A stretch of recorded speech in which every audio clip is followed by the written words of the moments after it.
Hello and welcome back to Nikki Scoops. If you're new here, please remember to hit the subscribe and like button if you enjoy my content. This helps me connect with other crime enthusiasts like us. To all my subscribers, I appreciate your support.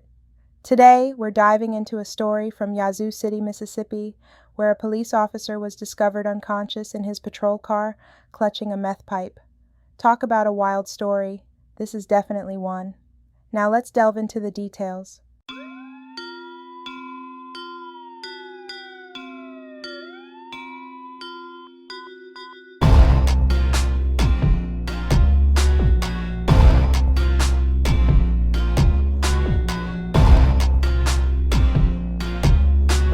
It's all anybody in Belzona can talk about. Find out that it's one of your own in your own hometown. You would think that, the police officers would be, trying to track down stuff like this instead of trying to, do something of their own. James Jackson, a police officer for the Belzona Police Department, arrested in Yazoo City, where officers found Jackson passed out in his patrol car with a meth pipe in his hand. Yazoo City officers also found marijuana in a glove box. Many people here expressed disappointment and say police have to set an example for the rest of us. If we're going to be an example for telling people not to do something, then we have to do it ourselves. That way they'll get a better example of how we're supposed to act and what we're supposed to do. It's really discouraging to our city and to the young people. People in town say James Jackson has worked for the Belzona Police Department for about a year. We know of no prior problems reported with his behavior, though some in town accused the officer of harassment. We contacted the Belzona Police Department and were told to reach the police chief, but he hasn't returned our calls. Jackson refused to take the sobriety test from Yazoo City Police and was charged with possession of paraphernalia and DUI refusal. Police didn't report if they ever found any meth. Glenn Alexander and Eugene Jones agreed that regardless of your position, you must face the consequences of your actions. If you do wrong, then if we just get a slap on the wrist, what would that say to those that are even contemplating or thinking about doing something? I think everybody should suffer the consequences of their actions. Nobody is above the law. So if he's supposed to be serving and protecting, and he's not doing that, and he's found guilty for his crime, yes, he should. And that's with anybody. So if you break the law, you should, have to answer for your crimes. Jackson is currently released on bond, and more charges could be filed at a later time. In Belzona, D. Knox Liddell, the Delta News.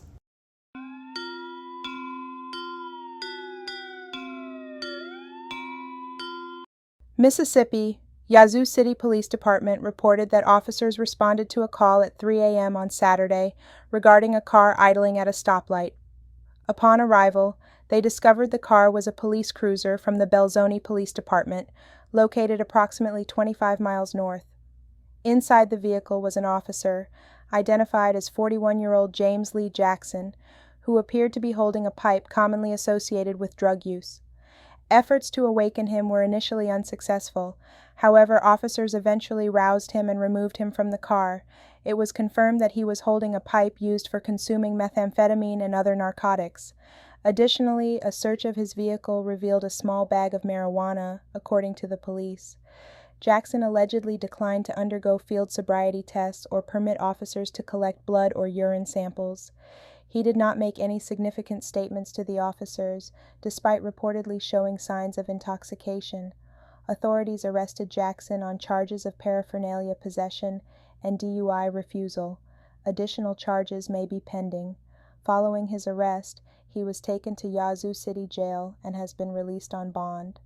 Belzoni, a small town in west-central Mississippi, has a population of fewer than 2,000 people, and a police department with approximately 10 officers. The department did not respond to inquiries regarding Officer Jackson's current status. The duration of his service with the department and whether he was on duty at the time of his arrest remain unknown. It is also unclear what his activities were in Yazoo City. The principle of protect and serve becomes questionable when extracurricular activities come into play. It remains uncertain whether he was on duty or not. However, what an officer does in their personal time should be separate from their professional role. I do not condone such activities, whether on or off duty, but as a word of advice, anyone in law enforcement should keep their recreational activities private, within their own home. What is unseen is often forgotten.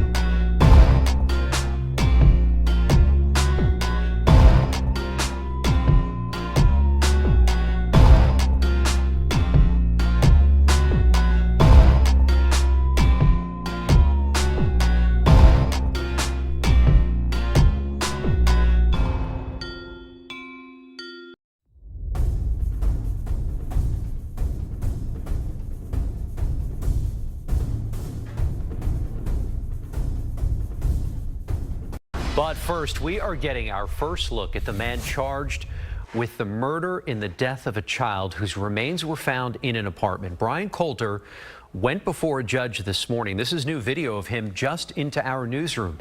He is charged with murder.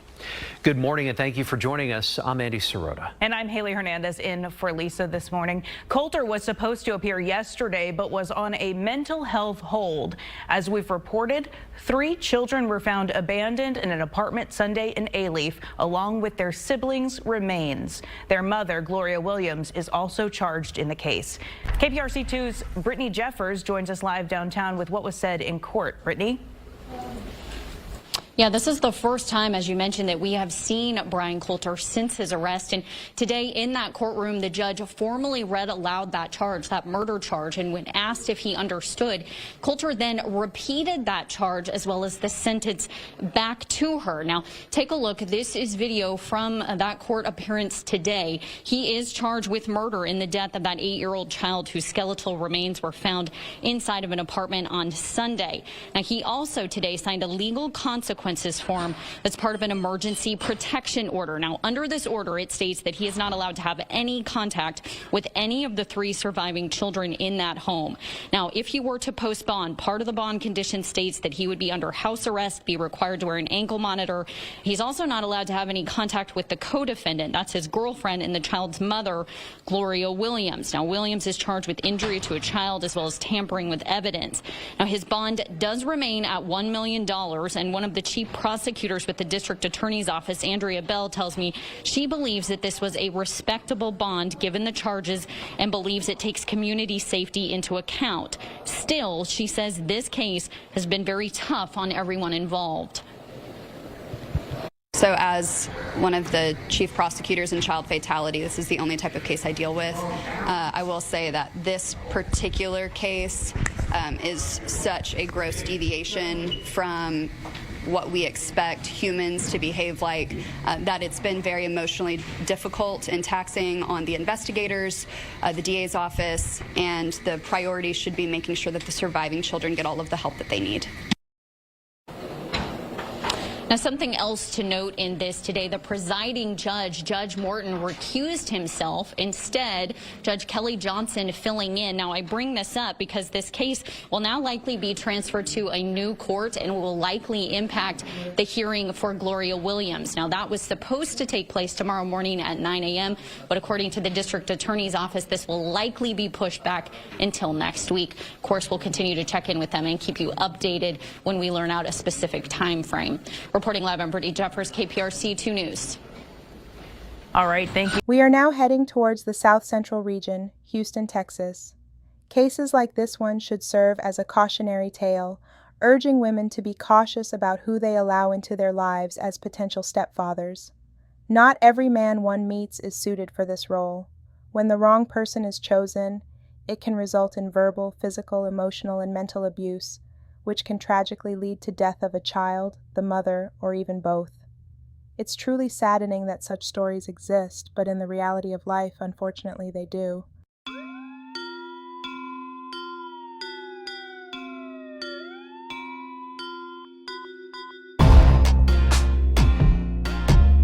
A 35-year-old mother and her 31-year-old boyfriend have been formally indicted for allegedly killing her 8-year-old son, then abandoning the victim's 3 young brothers to live in the apartment with his skeletal remains for nearly a year.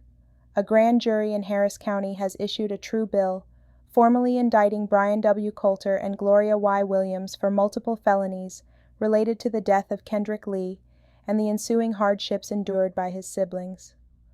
Brian Coulter has been indicted for capital murder, announced District Attorney Andrea Beal at a press conference.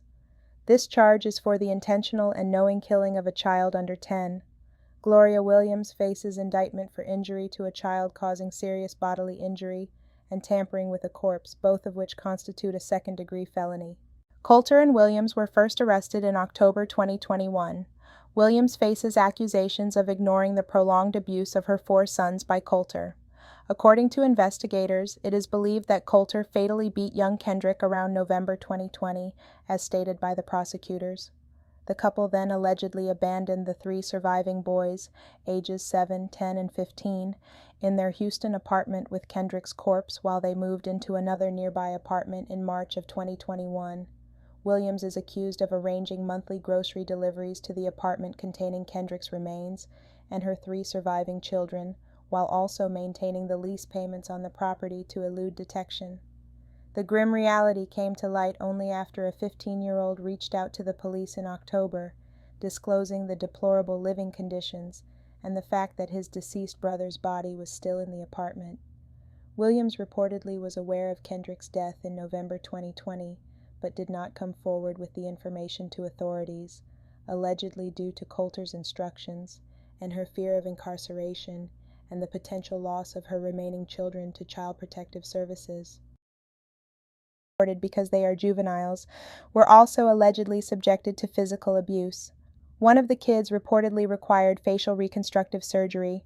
The 3 surviving children have been placed in foster care and are being kept together. Their older sister, who has reportedly been living with a relative for years, is not involved in the case against Coulter or Williams. Brian Ward Coulter, hereafter styled the defendant, heretofore on or about November 20th, 2020, did then and there unlawfully, intentionally, and knowingly commit the felony offense of injury to a child by intentionally, knowingly, and recklessly causing serious bodily injury to Kendrick Lee, hereafter styled the complainant, a child younger than 15 years of age, by striking the complaint with the defendant's hand, and by kicking the complainant with the defendant's foot, and while in the course of and furtherance of the commission of said offense did commit an act clearly dangerous to human life, to wit, striking the complaint with the defendant's hand and kicking the complainant with the defendant's foot, and did thereby cause the death of Kendrick Lee. The defendant, heretofore on or about November 1st, 2020, did then and there unlawfully, knowing that an offense has been committed, to wit, the murder of Kendrick Lee, alter, destroy, and conceal a thing, namely a human corpse, with intent to impair its availability as evidence in any subsequent investigation of an official proceeding related to the aforesaid offense. Glad we have arrested the 2 responsible for the death of this innocent child and the abuse of the other children, Sheriff's Office Chief Deputy Edison Tukika wrote. Houston, it's a sad situation when individuals responsible for the welfare of innocent children are the ones that turn their back on them. A state judge has set Coulter's bond at $1 million, while Williams' bond has been set at $900,000. Assistant District Attorney Beal concluded her remarks by urging the public to stay alert for signs of children in distress. It's crucial, and we've been striving to spread this message. If you see something, say something, she said. Particularly during the COVID era, when individuals are at home more often, it's vital to report any kind of abuse that is observed. I hold this opinion, and I believe everyone has the right to express their thoughts on any matter that is open to public discussion. There's no way in heck this dude should have been discipling this child. This baby and his siblings were likely an inconvenience to him, which is why he decided to take the actions he did. She is equally to blame as he is, and it's appalling that a man can wield such influence over you, compelling you to turn against your own child or children in this case. As women, we must prioritize the welfare of our children over men. We are their primary protectors against harm, and if we permit others to abuse or harm them, we have undoubtedly failed them. Women, it's time to end this recklessness. Do not allow men who are only temporarily in your life to have any influence over your child's well-being. This is unethical.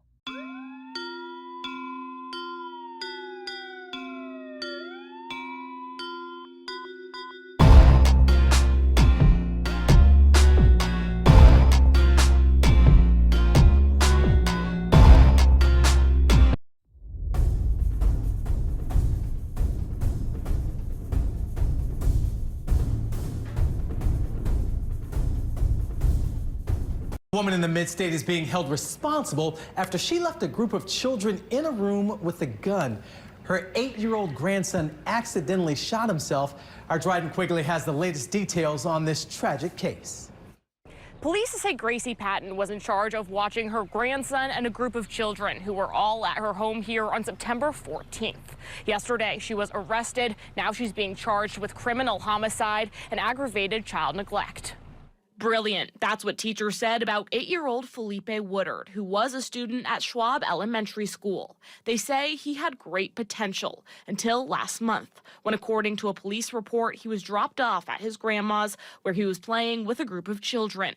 Patton then went to go spend time with her friends, leaving all of the children in the house alone. That's when the kids found a loaded shotgun.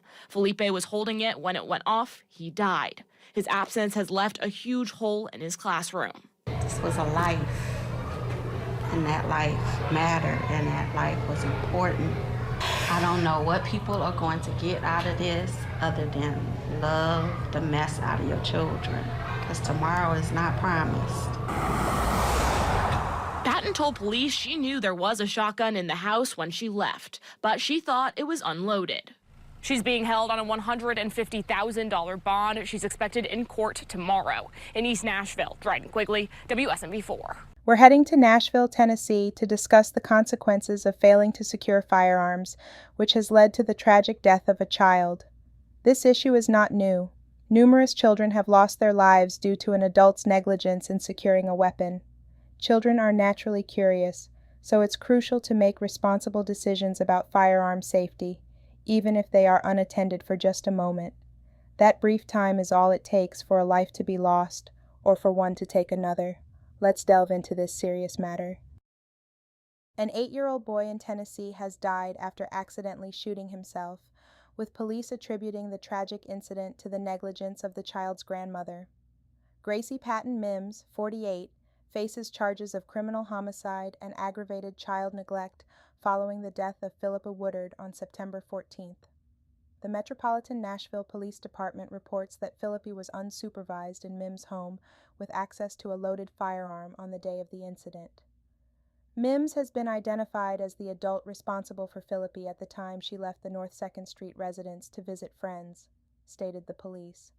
It is alleged that she left him in a room with an unsecured loaded shotgun. Philippi was handling the firearm when it discharged, resulting in his fatal injury. Investigators discovered that Philippi was left at home with his 10-year-old brother and a 16-year-old family friend when he began playing with a loaded shotgun. The 16-year-old reported that he was asleep when the gunshot was fired and subsequently ran to a neighbor for help, said the police. Philippi passed away after being transported to Vanderbilt Pediatrics, according to the statement. Police highlighted that Philippa's death is the third accidental child death by a firearm in Nashville in 2024, and they took the opportunity to remind gun owners that free gun locks are available at MNPD headquarters, all 8 precincts, and the Records Division public counter in Madison. Nashville's NBC affiliate WSMV reported that Mims was aware of the shotgun in the bedroom that evening, but believed it was unloaded. WSMV also reported that Philippi had been admitted to his school's gifted student program, and his teachers remarked on the joyful energy he brought to the classroom. Starting 2nd grade was a joy just to see him, Schwab Elementary teacher Chrisma Carter commented to the station. She added, "This was a life of significance, a life that mattered." There are tragic stories of children accidentally shooting themselves or others due to the negligence of adults responsible for securing firearms, whether loaded or unloaded. Such incidents are entirely preventable. It is crucial to educate children about gun safety, regardless of whether they are at home or elsewhere. When in doubt, firearms should always be locked away and out of children's reach without exception. Securing your firearm takes only a few minutes, yet it can save lives. A firearm should never be left unattended under any circumstances.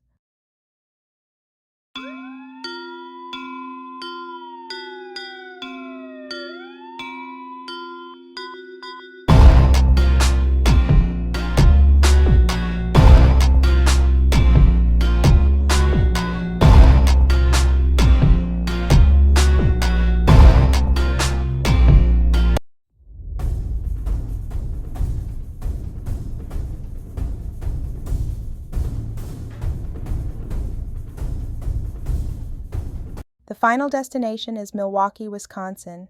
This is the place where a young man tragically lost his life for speaking and acting without awareness of others' intentions. Remember, appearances can be deceiving. Many disguise their malevolent nature behind a facade of innocence. As the notorious saying goes, money is the root of all evil, and this tale exemplifies that perfectly. So please exercise vigilance and caution when displaying wealth. There are those who will go to extreme lengths to take what they want whenever they can.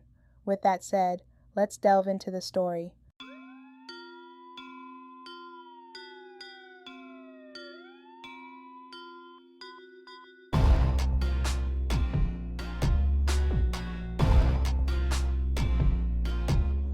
Connecting the dots in a strange case involving a Pizza Hut employee in Milwaukee. They say he killed his coworker and dumped the body in a dumpster behind the restaurant. Fox's Bria Joins has that story.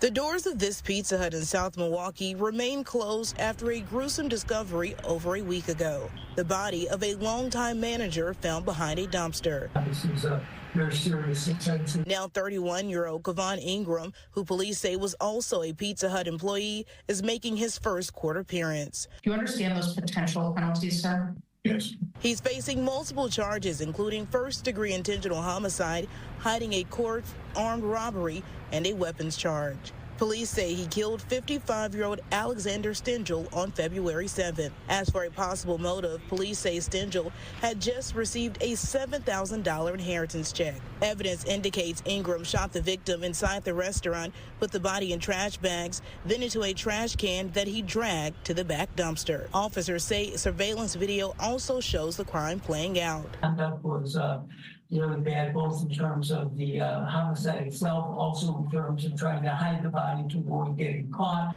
To cover up the crime, police say Ingram cleaned up part of the restaurant. He then allegedly used Stengel's phone to text a manager to say he was sick and ask for a door code to open the cash register and clock Stengel out for the day. In court, Ingram's attorney argued his client is a hard-working man while asking for a lower cash bond. He's relying upon his mother and his grandmother to be able to pay his legal fees. Allegations that have Ingram's neighbors on high alert. Surprised, scared, got a child and family. So when you hear something like that and it's in your own backyard, you're just worried about protecting your family. Ingram's bond was set at $200,000 cash.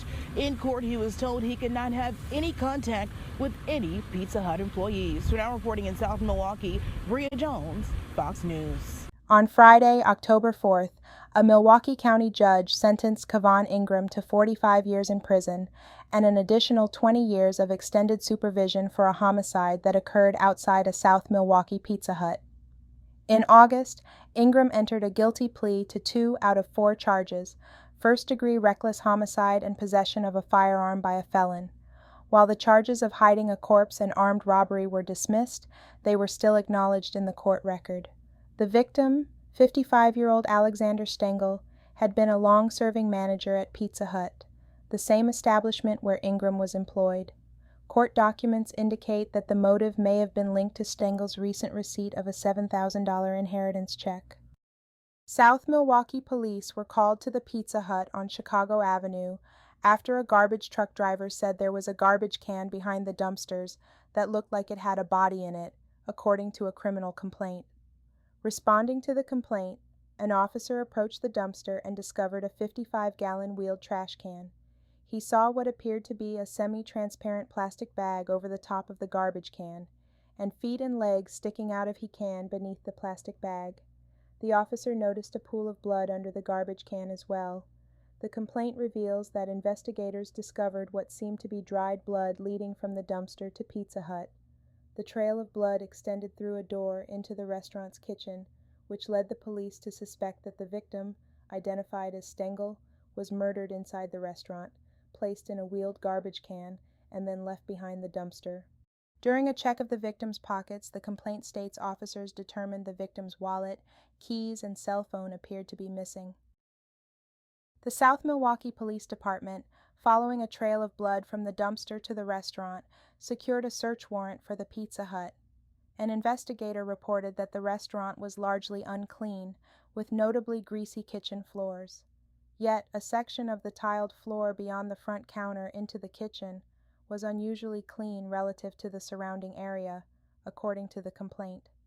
It seemed that this specific part had been recently cleaned, unlike the remainder of the flooring. Similarly, at the back of the kitchen, there was a pair of metal doors. According to the complaint, the left door was dirty, whereas the right door seemed clean. The inspector noticed droplets from a cleaning spray around the right edge of the clean door. These areas looked like they had been cleaned recently, especially in contrast to the rest of the kitchen. In the remote area of the kitchen, an investigator discovered a small utility closet.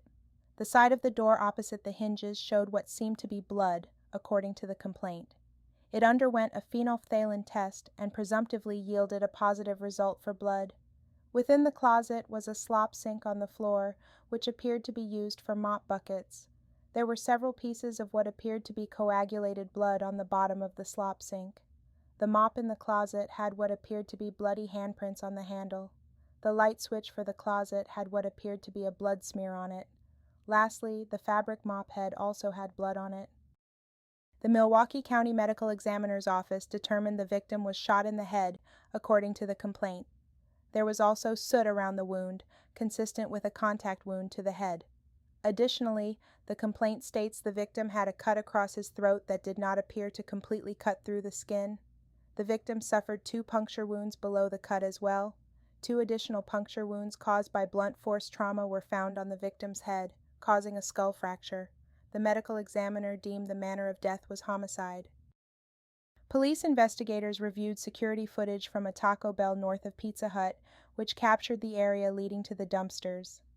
The complaint indicates that on February 5th at 10:25 a.m., 2 days before the discovery of the victim, security footage showed a suspect hauling a garbage can from behind Pizza Hut towards the dumpsters.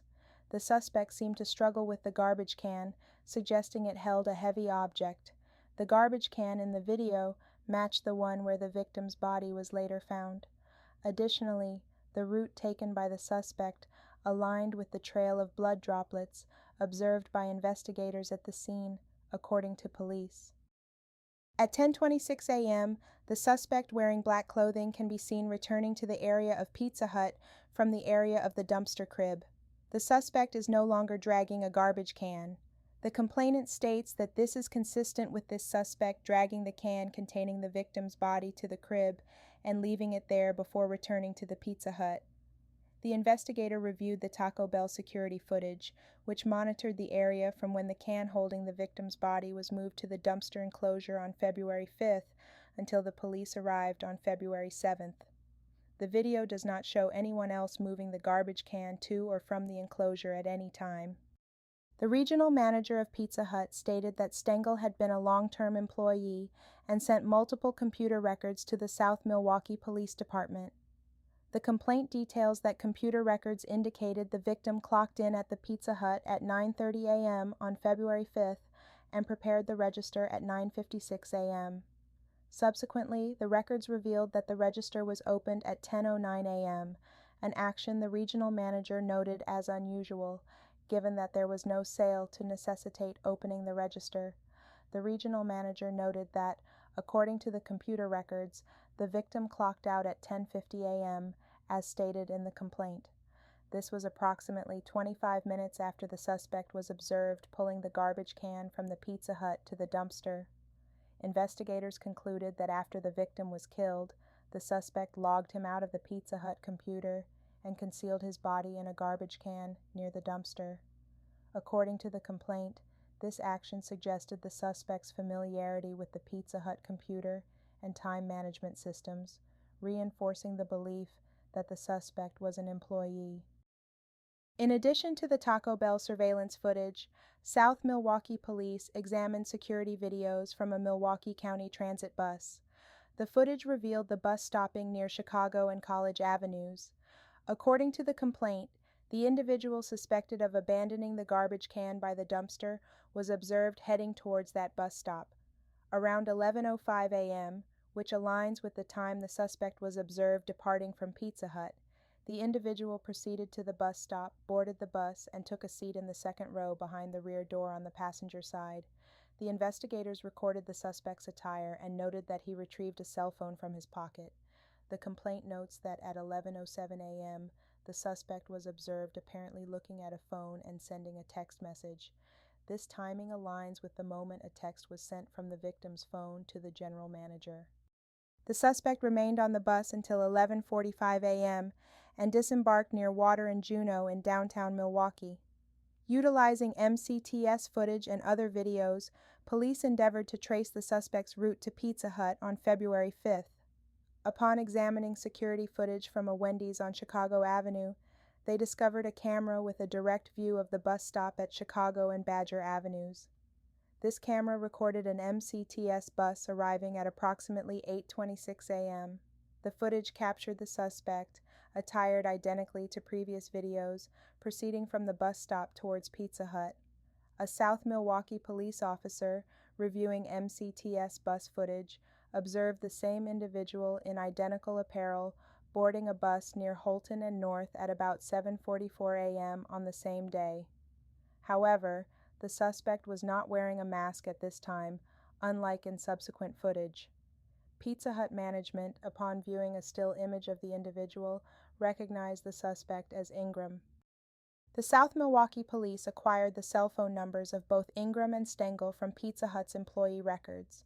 According to the complaint, cell phone records for these numbers were secured through a search warrant and handed over to a specialist trained in cell tower data analysis for location mapping. This specialist confirmed that Ingram's phone records matched his travel to the Pizza Hut around 8:30 a.m. on February 5th, aligning with bus footage showing him heading to that location around 8:26 a.m. Additionally, the records indicate that both the defendant's and the victim's phones were present in the vicinity of the Pizza Hut from roughly 8:30 a.m. to 10:53 a.m. The defendant and the victim show movement northbound from the vicinity of the Pizza Hut between approximately 11:02 a.m. and 11:09 a.m. After 11:09 a.m., there is no additional location data for the victim's phone. This aligns with bus surveillance footage, which depicts a suspect resembling the defendant heading north on a bus during this time frame and handling a cell phone similar to the victim's until around 11:09 a.m., at which point the activity ceases. The defendant's cell phone records indicate northbound movement from 11:11 a.m. to 12:36 p.m., aligning with bus and security footage from downtown Milwaukee that depicts a suspect resembling the defendant in that vicinity. This is consistent with the defendant being the suspect on the Taco Bell video that drags the garbage can containing the victim's body, taking the victim's cell phone. The individual boarded a bus back to Milwaukee and sent one final text message to the general manager while en route. The evidence aligns with the defendant being the person who murdered the victim inside the Pizza Hut, knew how to log out the victim, and sent a text explaining his absence to the manager. Consequently, it appears that the defendant is responsible for the victim's death, the theft of his wallet and phone, and the concealment of his body in a trash bin. On February 9th, the South Milwaukee police secured a search warrant to access location data for the defendant's phone number. Starting from February 10, 2024, the location data placed the defendant in the vicinity of Meinica and Dr. William Finlayson Street in Milwaukee, an area known for its rear cottage. The South Milwaukee Police Department, in conjunction with the Milwaukee Police Department, initiated surveillance on a particular residence. On February 11th at 9 a.m., an officer observing the property noticed an African-American male approaching the front of the residence. The officer deduced that the individual had likely exited from the rear cottage, based on his trajectory. The individual was described as wearing a black and gray hat with ear flaps. Upon passing by, police were able to positively identify the man as the defendant. Utilizing surveillance and location data, authorities located the defendant in the vicinity of Kinnickinnick and Hillcrest, leading to his arrest. The police confiscated a black and gray winter hat with ear flaps, which seemed to be identical to the hat worn by the defendant in a video recorded on the day of the homicide. Upon their arrival, the officers knocked on the door and made their presence known.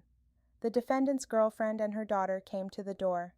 When the warrant was read to her, the girlfriend immediately inquired, "Is this about Alex?" and followed with, It's about Alex, isn't it? She mentioned that the defendant had informed her that the victim was found with nothing on his person, a detail the complainant highlighted as not being disclosed to the public or any interviewed witnesses.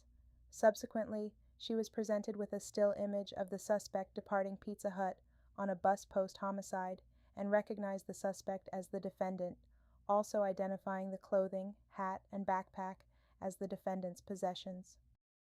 She further mentioned that the defendant had informed her about the victim receiving a substantial settlement. She recounted questioning the defendant. If there was a gunshot, wouldn't the people at Taco Bell or someone have heard it? And the defendant stated, the head works as a silencer. So if you and him are in the back of the store and your gun is to his head and you shoot him in the head, it works as a silencer and no one is going to hear it. In the bathroom, officers observed red-brown stains in the bathroom sink.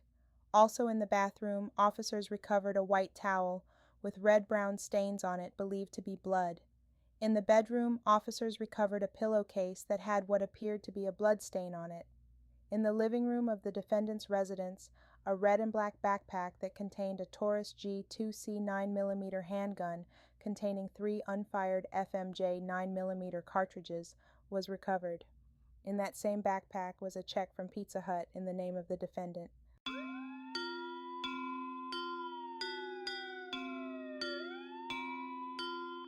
Milwaukee man has now been charged after a body was found behind a Pizza Hut in South Milwaukee. He's accused of killing his co-worker and then dumping the body in a trash can behind the restaurant. Fox 6's Bria Jones joins us live now from the Pizza Hut location with details on how police were able to connect the dots on their investigation. Well, Ben and Ashley, the Pizza Hut right here is located right next to this Taco Bell. This is where investigators say they were able to get a good look at surveillance camera showing them the dumpster, which allowed them to help piece together their investigation. Flowers are wrapped inside the fence of the dumpster area behind this now temporarily closed South Milwaukee Pizza Hut, marking the tragic discovery of a longtime manager's body. Now 31-year-old Kevon Ingram, who police say was also a Pizza Hut employee, is making his first court appearance. Do you understand those potential penalties, sir? Yes. He's facing multiple charges, including first-degree intentional homicide, hiding a court, armed robbery, and a weapons charge. Police say he killed 55-year-old Alexander Stengel on February 7th. As for a possible motive, police say Stengel had just received a $7,000 inheritance check. Evidence indicates Ingram shot the victim inside the restaurant, put the body in trash bags, then into a trash can that he dragged to the back dumpster. And that was really bad, both in terms of the homicide itself, also in terms of trying to hide the body to avoid getting caught. To cover up the crime, police say Ingram cleaned up part of the restaurant. He allegedly used Stengel's phone to communicate with a manager and then clock him out for the day. Allegations that have Ingram's neighbors on high alert. Surprised, scared, I got a child and family. So when you hear something like that and it's in your own backyard, you're just worried about protecting your family. Despite the mounting evidence, Ingram's attorney argued his client is a hard-working man. He's relying upon his mother and his grandmother to be able to pay his legal fees. Ingram's bond was set at $200,000 cash. In court, he was told he could not have any contact with any Pizza Hut employees. For now, reporting live in South Milwaukee, Bria Jones, Fox 6 News. Bria, thank you.